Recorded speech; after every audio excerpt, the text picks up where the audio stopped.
what is the complete smartphone experience?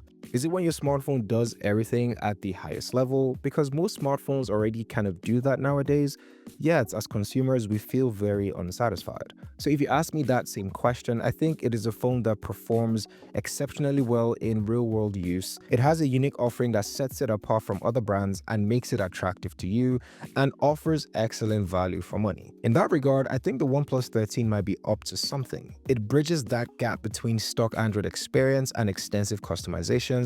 It has specs that can go toe-to-toe with the best in the industry. It maintains signatures that OnePlus phones are known for, and you can get it for less than $1,000 USD. But how do all these translate to the real world use where my daily experience or your daily experience matters the most? I've had this phone for about 3 months now, and I can tell you everything that you need to know.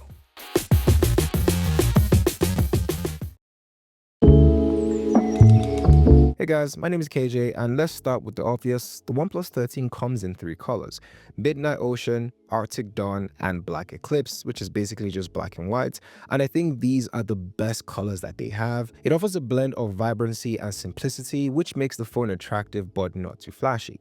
It has a glass back and a matte finish, so you can hold and use it for a long period of time without your phone slipping off. On the front, the glass is protected with a ceramic guard, which seems to be more drop resistant than the Gorilla Glass Victus 2 on the OnePlus 12. A recurring theme to note about the OnePlus 13 is that it actually improved on major and minor features from the OnePlus 12.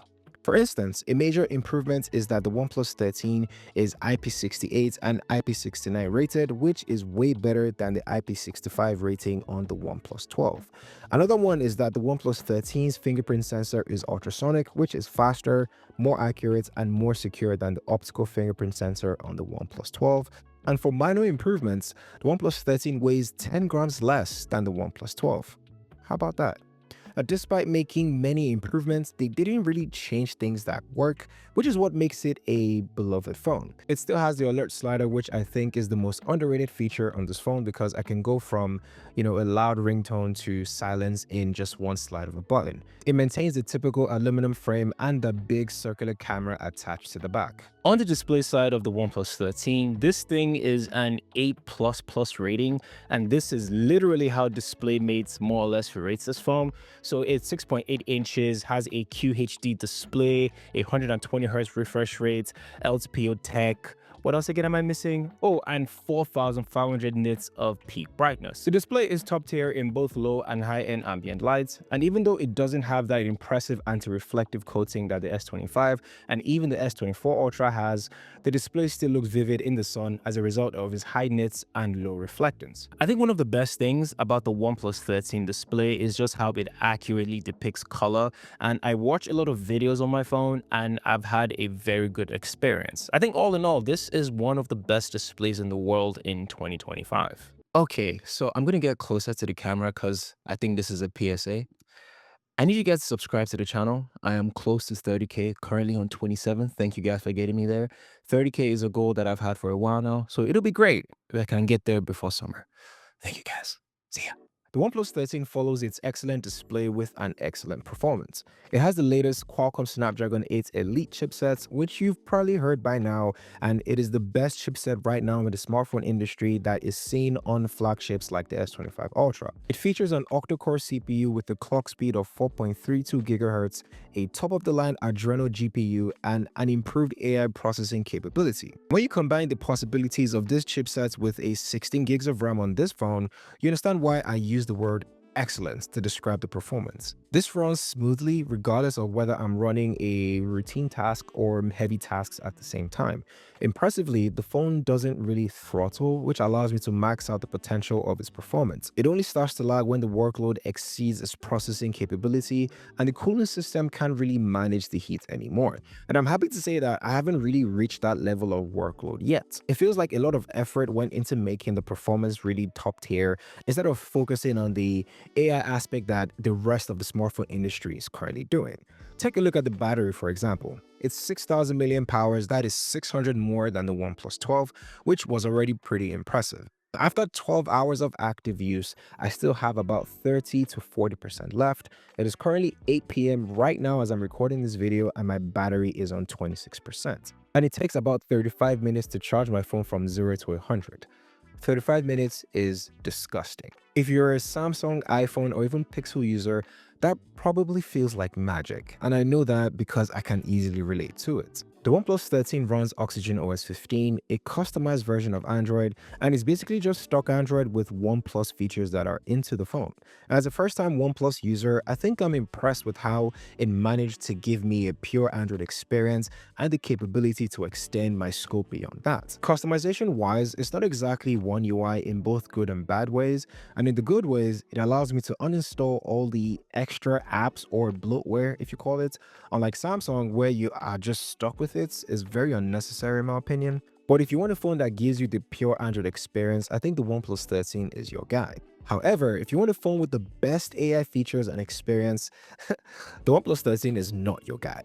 The OnePlus 13 is not an AI-focused phone, which is kind of a good thing in my opinion. It has some of the trendy AI features that you're already familiar with, like your circuit to search, Magic Compose, and multiple functionalities aimed at improving captured images. Ultimately, AI on the OnePlus 13 is not as feature-heavy as it is on Samsung or even the Pixel or any other flagship, but it is still significant enough to improve your daily experience. It uses Gemini as its official AI assistant, but it doesn't offer you limited access to Gemini Advanced like Samsung and Google did. Another aspect of this phone with low-key capability is the camera.